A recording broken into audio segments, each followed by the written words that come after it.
Hello, everybody, and thank you for joining us today for the December edition of our IMPLAN webinar series, where we're going to be going in depth with the 2021 IMPLAN annual dataset. I can see here that we still have a good bit of people rolling into our attendee box, so it is now 1:01. I'll give it another couple of minutes before we kick off at 1:03 p.m. Eastern Standard Time. Thank you.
Okay, hello everyone again, and welcome to the December 2022 edition of our IMPLAN webinar series.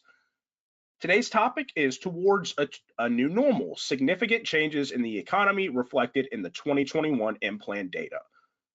With the release of the 2021 annual IMPLAN dataset, we now have a new standard in IMPLAN. As you all probably know, the 2020 IMPLAN dataset came with, for lack of a better word, some quirks and nuances. So much so that we typically recommend it as a best practice to utilize the 2019 IMPLAN annual dataset for any impact that did not actually occur in the year 2020. But that is not the case anymore with the release of the 2021 annual data.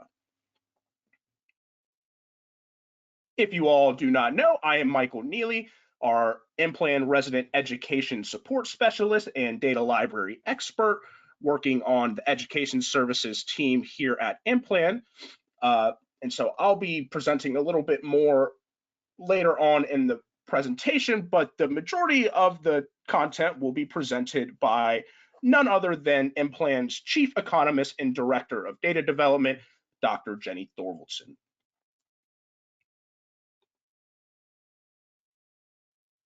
So for our IMPLAN webinar series, we like to keep these as interactive as possible by allowing attendees to pose questions live to us as presenters. However, I would note that today's presentation is relatively dense and should take close to the full time, so that we ask that if you do have a question related to today's topic, to please utilize the question box in GoToWebinar. Of course, we will do our best to monitor the question box throughout the presentation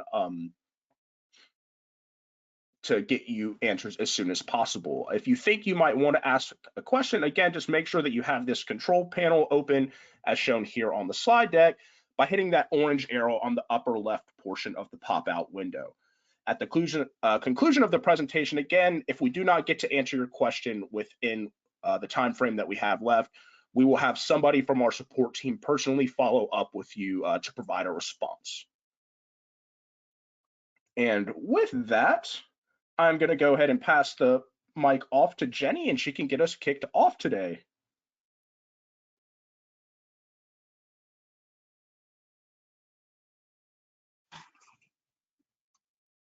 Sorry, everyone. Took me a minute to get unmuted. Thank you, Michael, and welcome everybody. Thank you for being here. What we are going to cover today is that I'll start with a very brief overview of the core IMPLAN data and what are, how we process the data and how well IMPLAN data can reflect structural changes in the economy like we've experienced recently.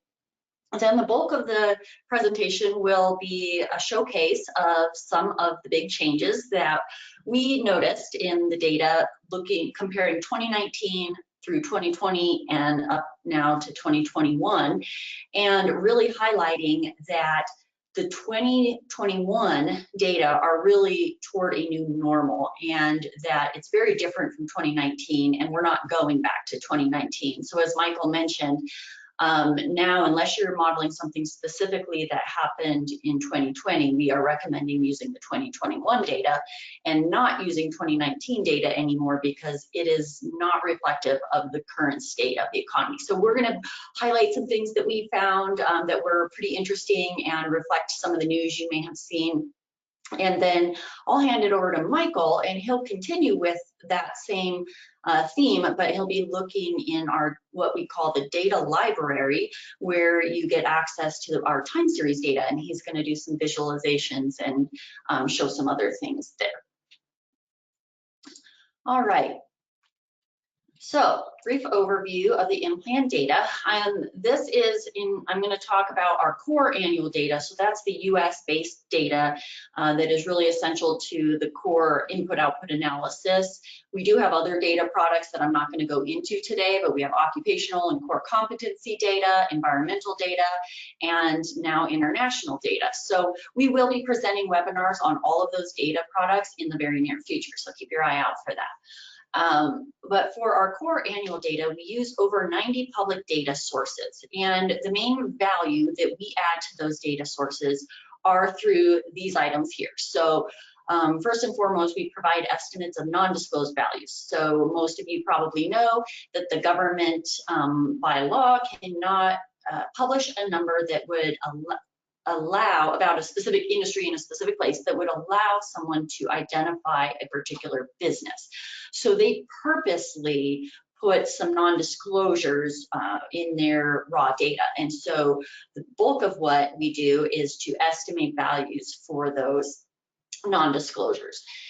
We also provide estimates in some cases for values for which there are no raw data at all. The main example of this is our domestic trade data, so the trade of goods and services between counties in the US, counties and states, which there are no raw data for that. We use a gravity model for that. We have a lengthy article on our gravity model. We also have a YouTube video about that if you want to know anything more about that. We add geographic detail to a lot of raw data sources. So some data tables are only available at the US level, some only at the state level. And as you go down to finer geographies, you'll have fewer and fewer raw data sources. But in IMPLAN, we need the same full set of data elements for every level of geography. So at the zip code, we have data from the zip codes to counties to MSAs, congressional districts, states, and of course the nation. And so we're adding a lot of geographic detail to a lot of raw data tables. We also add industry detail. Most of our raw data sources have less industry detail than the IMPLAN data. And so they're at a more aggregate industry scheme. And so we have to parse those out into more industry detail using other data sources that we do have, or data elements that we do have with the more industry detail.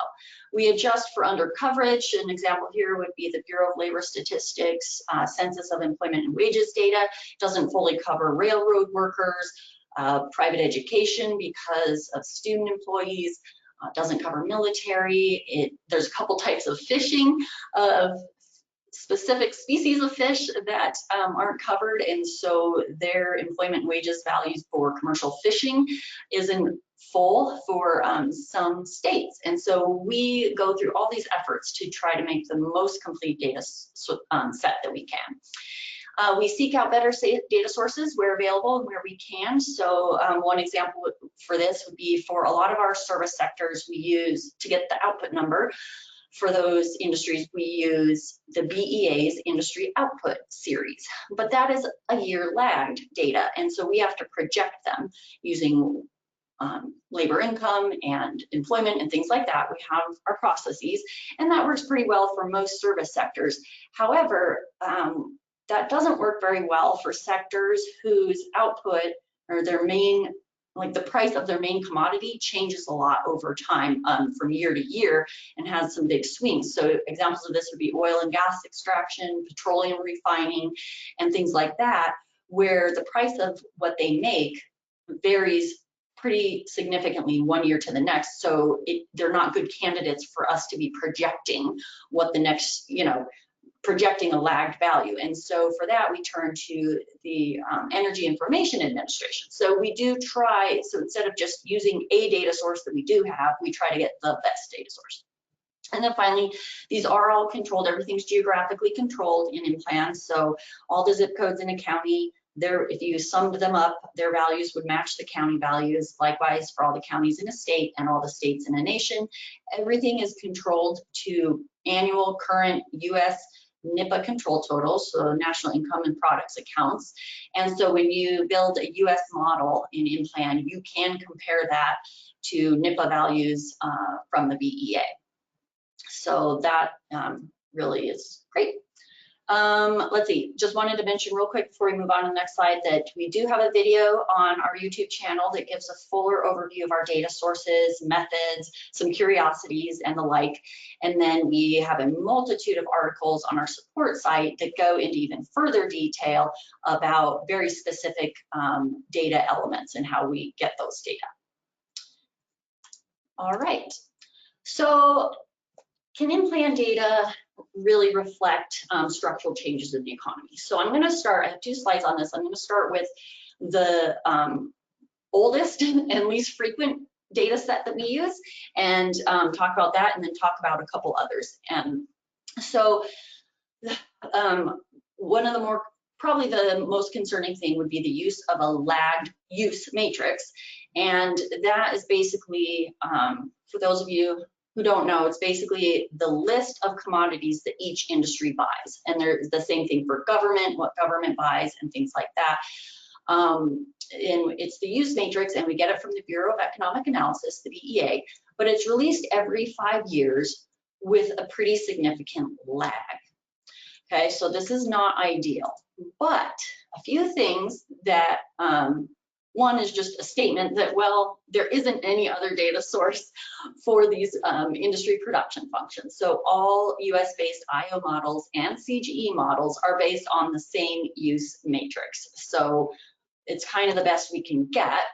But some things that might make you feel better is that some of the pandemic related changes to input purchases were temporary. So think things like face masks and hand sanitizer and extra styrofoam to go cups and containers and things like that. So some of it will stick around, but a lot of those are going to continue to fade over time. So they were temporary.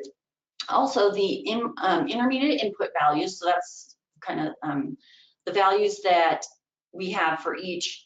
So in the use table, it says for each industry what commodities they buy and in what quantity. Okay, and we call those intermediate inputs. So the intermediate input values in IMPLAN are updated annually in several ways.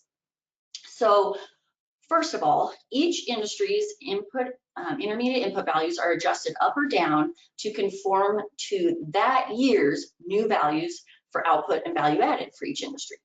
So as a refresher, output equals intermediate inputs plus value added.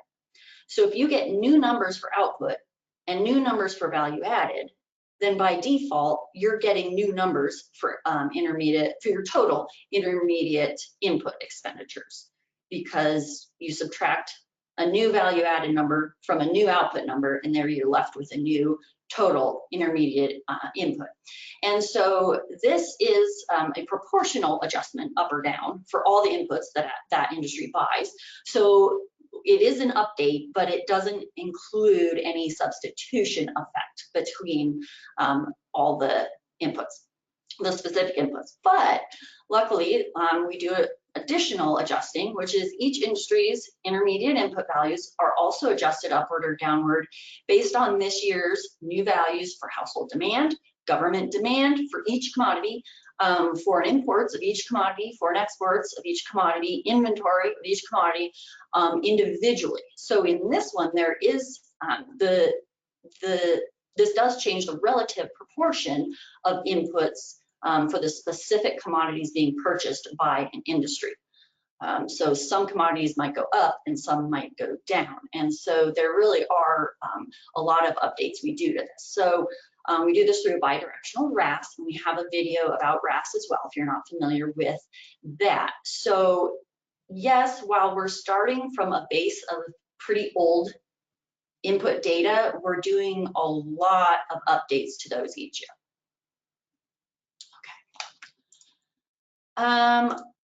So moving on from the use matrix, some elements have more frequent but still not annually updated data. So just want to mention that we get commuter flow data from the American Community Survey, and we get that approximately every 4 years. Good news is some new data just came out, so that'll be incorporated into our 2022 IMPLAN data. And then pretty much every other data element has annually updated raw data. So all these things here. And so we're really able to reflect changes in the economy really quickly. And you'll be able to see that through the examples we give today. And also just to point out, we did a similar webinar like this about a year ago, looking at the changes from 2019 to 2020, which were just astonishing. And if you wanted to look at that video too, it's pretty interesting. Okay, so let's talk about some of these changes. I just picked some interesting things I thought to look at, so I'm going to talk about some of those. We'll start kind of big, talking about GDP. US GDP fell by 2.5% between 2019 and 2020, and only these five states did not experience a decrease in GDP. So we had Washington, DC, Utah, Nebraska, Arizona, and Maine. And the largest percent decreases were experienced by these 5 states here: Hawaii, Wyoming, Alaska, Louisiana, and Oklahoma. Now, turning to 2020 to 2021, US GDP rose by an astonishing 11.6%. And in this case, every single state experienced an increase in GDP, with the largest percentage increases being experienced by these 5 states. So what does that mean for 2019 to 2021? Well, oops, sorry, I went one too far. So this represents an increase of 8.8% between 2019 and 2021. And every state except for Hawaii more than recovered their GDP, their 2020 GDP losses by the end of 2021. So Hawaii is the only state whose GDP in 2021 is still below what it was in 2019. And that's just what this little simple map is showing. I don't even see Hawaii on there, but maybe you guys can, depends how the resolution of the screen, but it is there. It's just colored very pale yellow there, and it is the only one that still has negative change in GDP between 2019 and 2021. The darker green, the higher positive changes. Okay, this one I thought was really interesting. Talk a little bit about taxes and subsidies. In IMPLAN, we have something called TOPI. Well, it's not just IMPLAN. It is an economic thing called TOPI, which is taxes on production and imports net of subsidies. It's part of GDP. And it's interesting because because it is net of subsidies, it can be negative for some industries in some years. And all that means is that the industry received more in subsidies from the government than it paid out in taxes to the government. And this happens in normal years. There are certain sectors that this happens more frequently with. For example, government enterprise sectors, public transportation, rail transportation, a lot of the crop or some of the crop sectors tend to have negative TOPI. Well, in 2019, at the US level, there were 12 industries that had negative TOPI, meaning they received more subsidies than they paid out in taxes. In 2020, this rose more than, or approximately 20-fold to 231, and so it was a larger swath of industries, including truck transportation, air transportation, medical and dental offices, home healthcare services, construction sectors, community services, and many more. And the BEA technically classified the PPP loans technically as subsidies because they weren't really expecting to get those paid back. And most receivers of those did not have to pay those back. So that's why they were classified as subsidies and showed up here in a lot of negative TOPI for that year. And as you can see in 2021, that has come back down quite a bit, but it's still, you know, nearly 10 times the number of industries have negative TOPI now in 2021 than they did in 2019. So that's pretty interesting. Another thing that we found really fascinating was the shift in household income. So in IMPLAN, we have 9 categories of household income, and we have specific separate spending patterns for households in each of those categories. We have different savings rates for each of those and everything. And we also have household counts. So we have the number of households in each of those categories. And this table here is showing you the percentage change in the number of households in each category. So I found it pretty amazing that we had a decrease in the number of households in all the lower income categories and an increase in the number of households in the higher income categories. So a lot of this had to do with government stimulus and support. There were expanded SNAP payments, pandemic stimulus payments, but also there were some wage increases for workers as well. So household income includes all sources of income. So not only wages and salaries, but also these government payments, investment income, all types of household income. And this just jives with some of these articles here that I've hyperlinked about the reduction in poverty that was associated with the pandemic, actually, and tight labor markets leading to wage growth. So thought that was pretty interesting. Some more on household income and spending. Household spending on goods and services per household fell by just about 4% between 2019 and 2020, which is probably no surprise to anyone as we were sheltering in place quite a bit of that year. And then household spending more than recovered by 2021, with spending per household 7.5% above the 2019 level. And that jives with some of the things we're hearing about, you know, even though consumer sentiment feels a little negative, we're still out there spending like gangbusters, and the IMPLAN data reflect that. And here just shows it a little bit broken down by those 9 household income categories. I thought this was kind of interesting that only the highest income group experienced a decrease in household spending per household between these 2 years. And again, like I said, we have distinct spending patterns for each of these, and you can see that they have changed in how much they're spending. And so this really goes to highlight how 2021 is really different than 2019, and this will affect your induced impacts in IMPLAN. One thing I just wanted to note that was kind of interesting, among the commodities experiencing the largest increase in household demand, adjusted for inflation, included small arms, ordnance, and accessories, which rose by 140%, and automobiles, which rose by 113%. So just Those are all things you can find in your standard IMPLAN model. Just highlighted a couple there.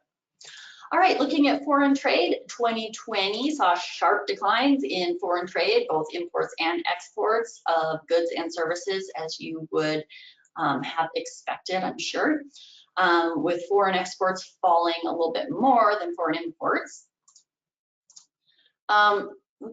In 2021, foreign exports and imports both increased, with foreign exports nearly back to their 2019 levels and foreign imports surpassing their 2019 levels. And here are the top 12 commodities in terms of their percent increase in foreign exports between 2019 and 2021. Just listed them here kind of to give you an idea. And this is in real terms, adjusted for inflation. One I wanted to point out, actually our CEO noted this one and thought it was worthy of highlight, is semiconductor machinery. So those are the machines that make computer chips. And as we were back then experiencing a shortage of those, it makes sense that we were exporting the machinery to make them, and it kind of foretells the fact that we're in a little bit of a glut of those right now. And Michael's going to show a little bit more of that in Data Library. And just want to point out that the top 5 of these commodities experienced a more than doubling of foreign exports between 2019 and 2021. Now let's look at imports. So here are the top 12 commodities in terms of percent increase in foreign imports between 2019 and 2021. None in particular that I wanted to point out, but did want to say that all of these and another 11 more, so 23 commodities, experienced a more than doubling of foreign imports between 2019 and 2021. And this is all at the US level. Of course, you can drill down more granularly geographically and all of that in IMPLAN if you want. This is just to give you a taste. Okay, so let's look a little bit at employment and labor income. Average employee compensation per wage and salary employee increased by 13% between the 2 years. Just a couple things to note here. Employee compensation, that is a fully loaded wages so and salaries, so that includes benefits and things like that. And let's see, what else did I want to say about this? Oh, and this does include farm and government sectors as opposed to a lot of the non-farm payroll data you may see online. So this is for all industries and includes government as well. I think I just mentioned that. Let's see. In 2021, wage and salary employment and proprietor employment levels still did remain a little bit below their 19 levels, 3% and 6% respectively. The 10 states that experienced the greatest percent increase in earnings per worker were these 10 states. I'll give you just a moment to look at those, kind of interesting. And with that, I will turn it over to Michael to dive into time series. Thank you so much, Jenny. Like she just said, I will now jump into a bit more information on time series data as it relates to IMPLAN and our time series data. So generally speaking, IMPLAN data includes yearly data sets for every year going back to 2001 all the way to the current IMPLAN data year, or as you all know now, 2021. This data is re-estimated every 5 years in order to account for revised raw data, non-lagged raw data, current best practices, and of course to maintain consistent industry and institution sets among these various annual data.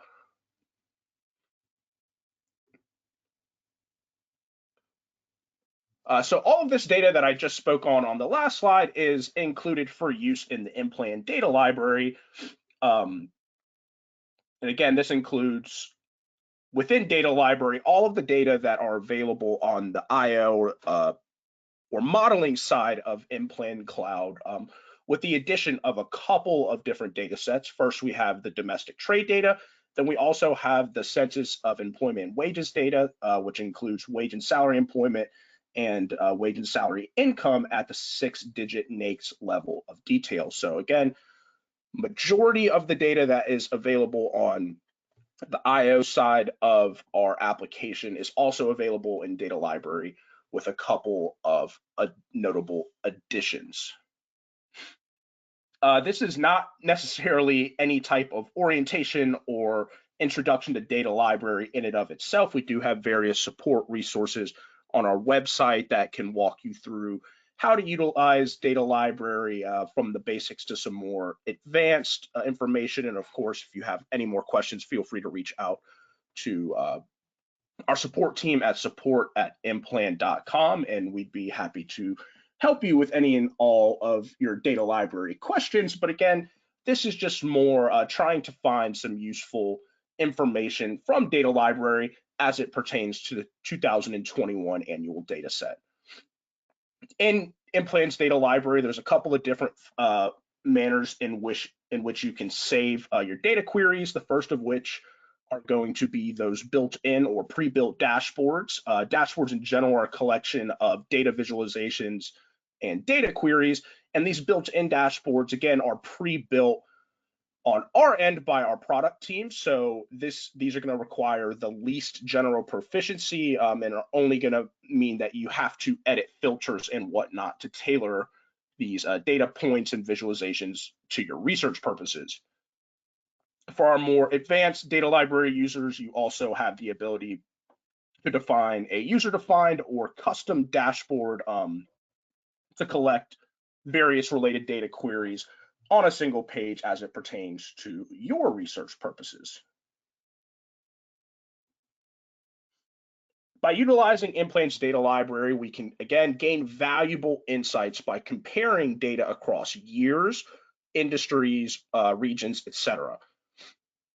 With these data comparisons and just the data in general, we have various visualization options that allow us to bring these data points to life and give them more context.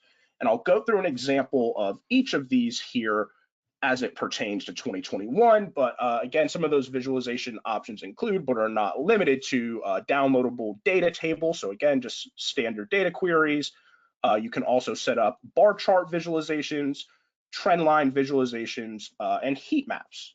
And again, now I'm going to take a second to show what some of these options look like in Data Library and use them to try and gain some high-level inferences from the 2021 data year in IMPLAN. We'll go ahead and head on over to IMPLAN. Again, if you're not familiar, coming to app.implan.com, we have 4 options to start with here. The far right option is the Data Library. So I know we mentioned briefly earlier about dashboards. Again, here you can see there's a bunch of pre-built dashboards. For example, if we just come into this industry compare dashboard, we can change our data year to 2021 and update the page. And all of this data now is reflecting 2021. If we want to change the state, we can come here and say we want to look at California. We can update that accordingly.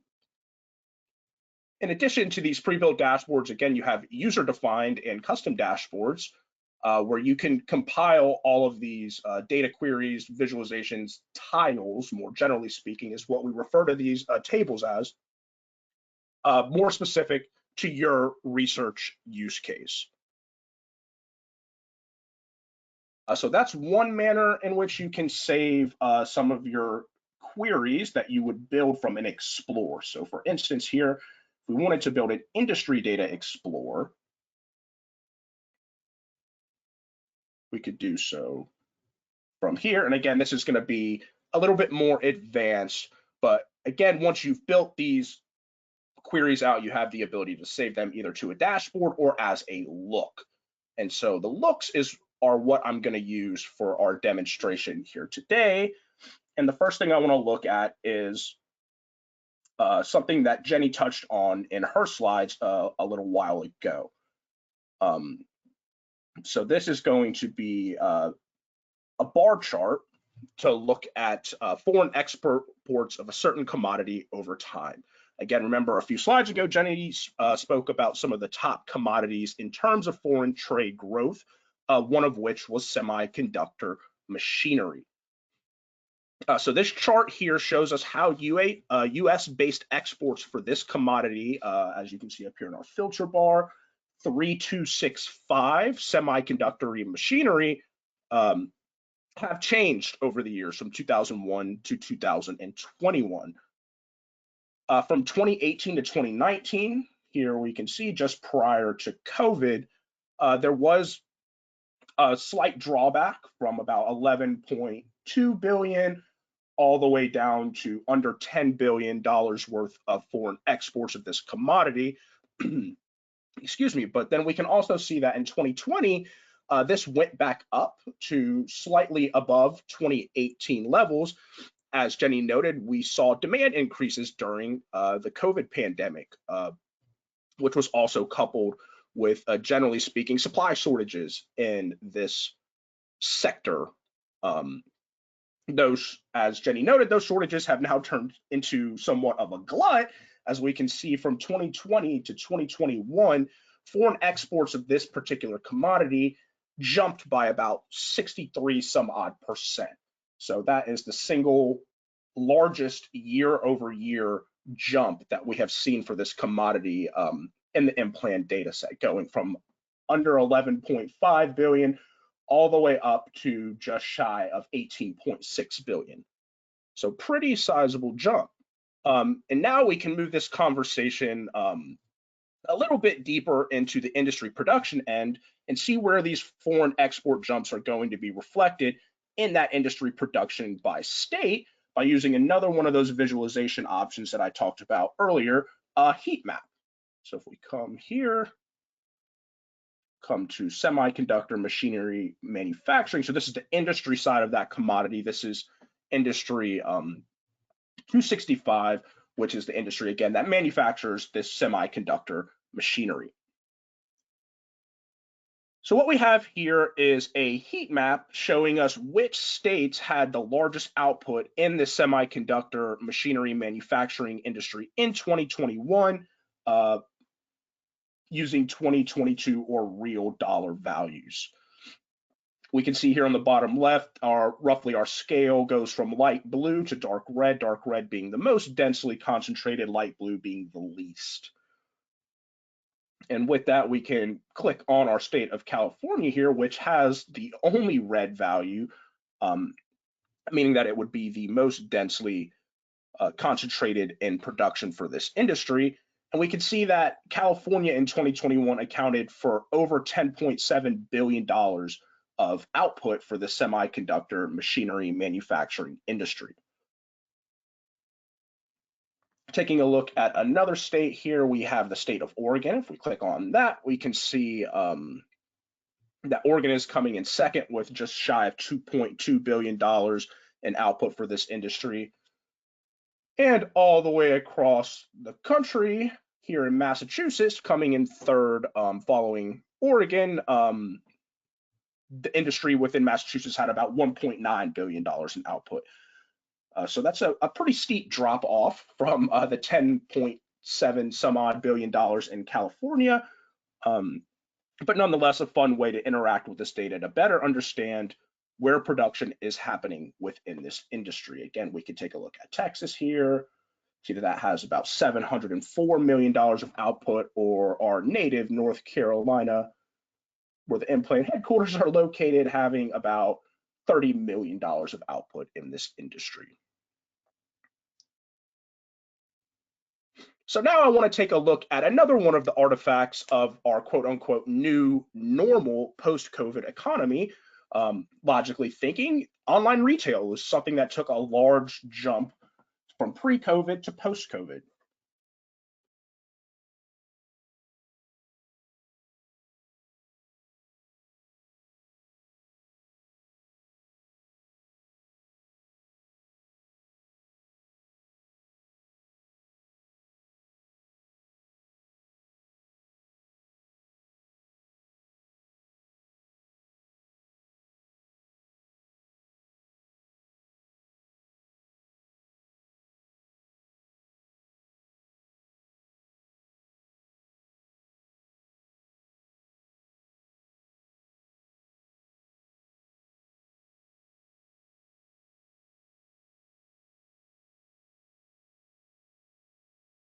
Michael, I think we lost you. Are you there?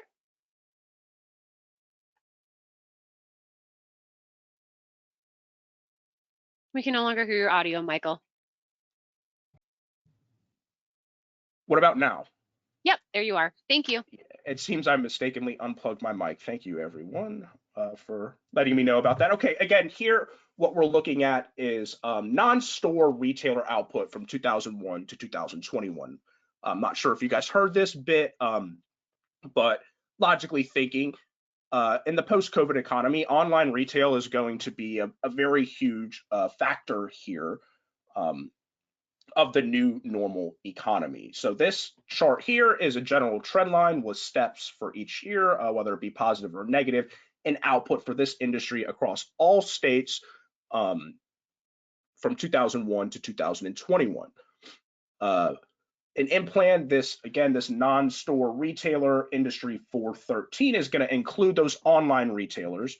We can see from 2018 to 2019, we had a pretty big jump from about $305 billion of output all the way up to $353 billion of output. And we saw a similar jump from 2019 to 2020 from 353 to 398 as, again, the conditions surrounding the COVID economy required people shopping to transition more towards online outlets as those brick and mortar retailers were less and less convenient and less available from a high level. We can also see that from 2020 to 2021, I would describe this more of an embrace of that same mentality as we see by far the largest. Again, if we look at our grid points here, we're going up nearly $80 million, or yeah, just above $80 billion, excuse me, of jump from 2020 to 2021, which is again the largest single year jump to date. So definitely something interesting to keep an eye on as the U.S. economy continues to rebound towards a new normal. This is likely an artifact of that new normal.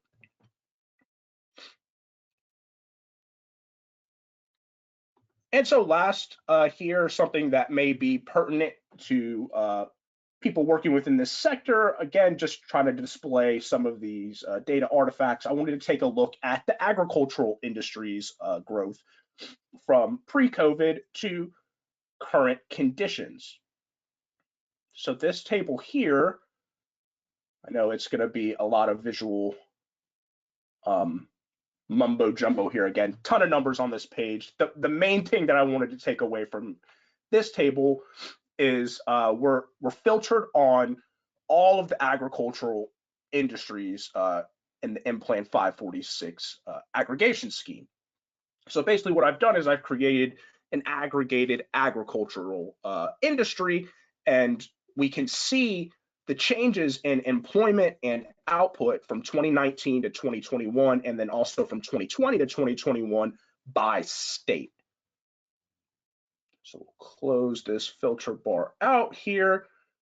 So looking specifically at output growth from 2019 to 2020, we can see the largest growth was from the District of Columbia. Again, relatively small values here, but they did grow output-wise from pre-COVID to post-COVID about 57%. If I remember correctly, they are also the leading grower from 2020 to 2021, and that is again the case here, growing about 72%. On the flip side of that, we can resort this table to show the negative side here and see which states lost the largest amount of output. So again, Arizona here lost about 14.2% of output across all agricultural industries from 2019 to 2021. And then from 2020 to 2021, resort one more time. Montana is the big loser here, losing just shy of 9.5% of their output from the COVID to post-COVID. Then taking a look at employment, again here, The largest grower of employment from pre-COVID to post-COVID is the state of Rhode Island across ag. The biggest loser would be the state of Hawaii, with just less than 12% of negative employment growth in these agricultural industries. And then looking at 2020 to 2021, the largest growth is again in Rhode Island, and the largest loss is in Oregon of about 9.72%. Again, ton of information here that may or may not be difficult to digest, but for the sake of using these data points outside of IMPLAN for your own specific use cases, you also have the ability to export this data outside of data library. So if we click on this little gear icon near the top right and select download, what we can do is bring up a CSV file with all of these columns included. So I'll go ahead and show what that looks like here. So again, we have all of these calculated columns. Again, I'm not sure if I specified that completely. These are columns that I manually went in and created a calculation to derive based on all of the data, these data points that are available in data library by default. So again, just another useful tool that we can use to gain some insights from the IMPLAN 2021 data. Again, if you have any questions surrounding this data or how data library pertains to it, and how you can use data library to compare this data across time or regions, feel free to reach out to support@implan.com and we will try to get all of your questions sorted out. And with that, we will now get into the question and answer portion of the presentation. But first, a couple of quick notes. If you've been joining us here recently, these past few months, you'll know that we do offer a monthly webinar and are always interested in topics that are pertinent to our users. If you have any ideas for something you would like to see us present on in the future, make sure to email those ideas to support@implan.com and we will see about getting it slated for a future webinar. Also, if you're completely new to IMPLAN, have no idea where to start, and may be interested in a demonstration of IMPLAN, you can schedule one at implan.com/demo or by emailing sales@implan.com. So this demo will explore what data is included in IMPLAN. They can also help you run through your specific project at IMPLAN and how you can use IMPLAN to accomplish your goals, as well as see what metrics are included in the results end of an IMPLAN project or an IMPLAN analysis.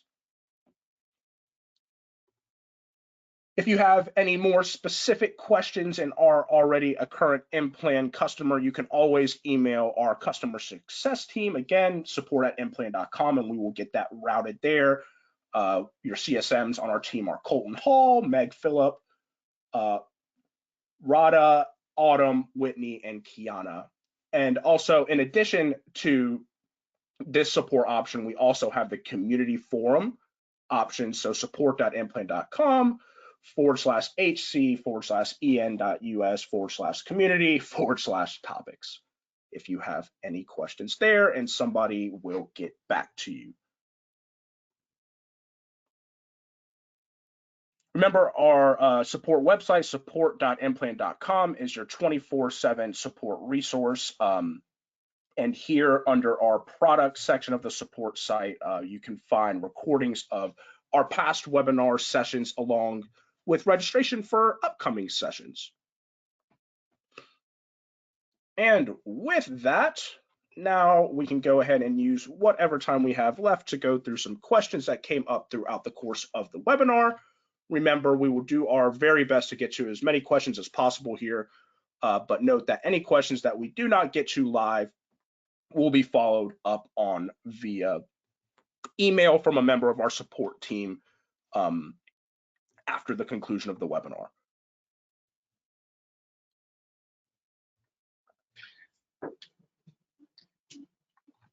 Let's see here. Michael, Angela was able to answer most of the questions there in the question box. We have Fantastic. at least one currently that we are going to answer just live now. I can read it if you'd like me to. Sure, go ahead. Okay, do you have a list of the congressional districts that were updated based on their new geographies, or a list of those that were not yet updated by the end of 2021? So we do not currently have that list and mapping of congressional districts to zip code data or zip codes yet. We get those lists from the Census Bureau. They have a website called Census Bureau's Relationship Files webpage, and that's where we check every year to see if there's a new relationship file mapping zip codes to congressional districts, and that's what we use because we build our congressional district data by combining our zip code data, but it does say on their website that they plan to have the new 118th congressional district relationship files out by August 2023. So that means we will be incorporating those into our next annual data set, the 2022 data. Awesome. I also see here that we have a question from Leslie that I can take here, asking if there is a way to easily view wages per employee by industry. And the answer to that is yes, that is something that you can do relatively simply in IMPLAN's data library. If you have additional questions, more specific, or would like to have somebody demonstrate that functionality for you, be sure to reach out to our support team and we'll get you all sorted out. And also just to follow up on that, Michael. So Leslie, if you're just interested in the wages per your region, you can also explore that in the region details. So if you go into your region, either by map view or by list view and click on your region, it'll actually show the industry table where you can see the number of wage and salary workers and the average wage per wage and salary worker. So we used to just have a total employment number that we showed those averages, but now they're actually based on that average wage and salary one. So you can view all of that information right there for your region.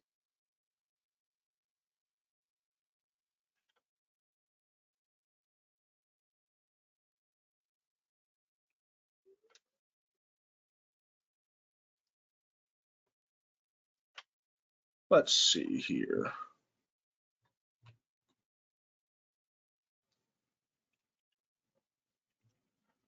I see we have a clarifying remark from one of our own here, Jamie White from our IMPLAN marketing team pointed out that the time series for non-store output that I presented in my data library demonstration will actually be eliminated as a NAICS code in 2022. I'm not sure 100% how that translates to IMPLAN Industries Direct, but I was actually referencing, we take a look here, the IMPLAN Industry 413. So we'll look here. And yeah, so that is IMPLAN Industry 413. I am certainly positive, and you can correct me if I'm wrong here, Jenny, though, that any changes to the NAICS will be reflected in our updated industry scheme coming along with that updated NAICS sectoring scheme. Yeah, I can say that we do, the new 2022 NAICS codes were released this past summer, but none of our raw data sources had incorporated those.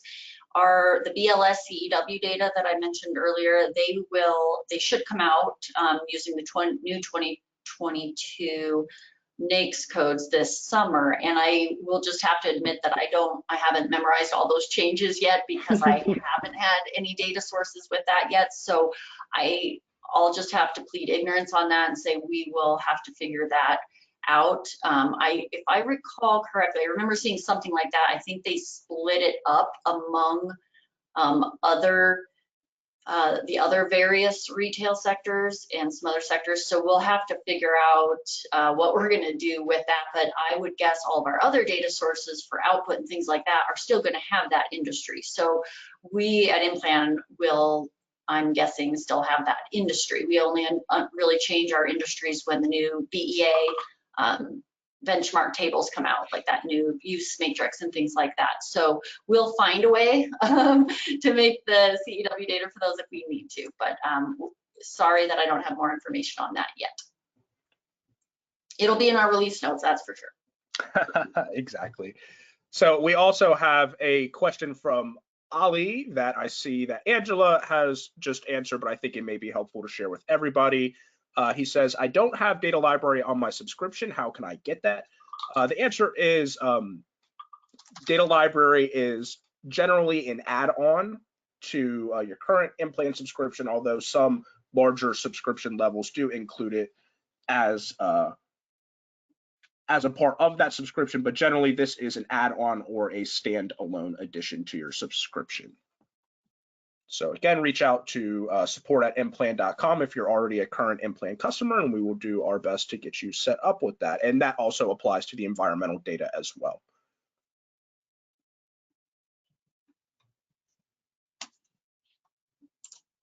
I am seeing a question. Hold on just a moment, let me find it again. Angela, I might need your help. Oh, okay. Does the large number of industries with negative TOPI impact how reliable tax impacts would be using the 2021 data? Should the 2019 data be used for tax-related ongoing impacts still? I think that's a fantastic question. And I do think it will still somewhat impact tax results. And given that input-output models are linear, that does mean that you may see it's not super likely that you'll see negative tax impacts because if there's such a wide swath of industries that have positive TOPI, that if they're involved in the induced and indirect impacts, your total tax impacts are probably still going to be positive, but there very well could be cases where they're negative and maybe more so than in 2019. And in those cases, it's just a matter of interpreting, and negative taxes doesn't really make sense. You oftentimes will say you can just maybe zero those out or something like that in your report. We have this great article just on that on our support site about I don't know if Angela or Michael, if you remember the name of it, but it's exactly addressing the kind of weird tax impacts that that really came to light with the 2020 data. And so I would suggest giving that a read. And then maybe, I don't think that's a terrible idea. I guess maybe using, I don't know what would be the best idea for that. It might depend on the industry and on the region. So I don't want to just give a blanket advice on that.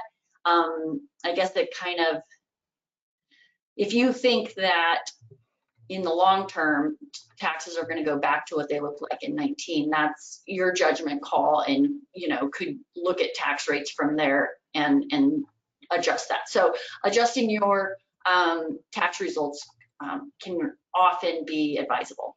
And someone just popped up that article. Was that you, Angela? Yes, it was me. I posted the article in the question box to respond directly to Sean. But I would also like to point out that we have this new event type called the IIA, or the Industry Impact Analysis event type. So if you're actually modeling an impact in one of those industries that still is seeing those subsidies and therefore having those negative TOPI payments, you can actually modify that TOPI payment in the event type itself. So it's impacting that first round of effects.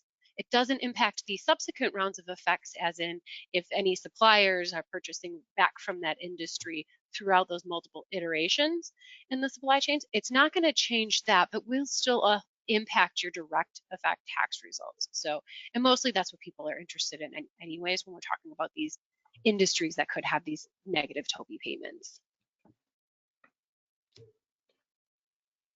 Great questions, everyone. I see we have one question, and I think we can fit this in before we wrap up here today, from Judy, asking, have the deflators been adjusted to reflect current inflation? Yeah, I can just say we get new deflators data every single year from the Bureau of Labor Statistics. They do employment projections, which includes deflators, and so those are updated every year. And yes, so the deflators in IMPLAN, you can use those and feel confident about it. And we actually store the Excel file on our support site at support.implan.com. And from there, you can actually download the file to see what the deflators are for each industry going backwards in time and then forwards in time relative to the 2021 data year. So we do this annually as well. So every time we get this new set of deflators, we post them. And I think Michael's walking through right now. So if you click on our, went a little too fast there, Michael, but if you go to support and you go into the basics section, yep, and you click on basics again, you'll see the first one at the top is that 2021 data set. Below it is the 2020, and then below that was the 2019. If you go there and scroll down, there is a deflator file right there that you can download. And again, it's going to show every industry because we have industry-specific deflators, and then it will show all of the value-added deflators towards the bottom of the file. So those are there for your viewing. Fantastic. Again, I would like to thank everybody for joining us here today. I think this is actually a first in our webinar series that we've been able to answer every single question live. So that is great. We had such fantastic engagement and we're able to answer everybody in our time frame, but we are already 1 minute over. So I'm going to go ahead and wrap it up. Again, thank you everybody for joining, and we look forward to seeing you in our January webinar. Thanks, everyone.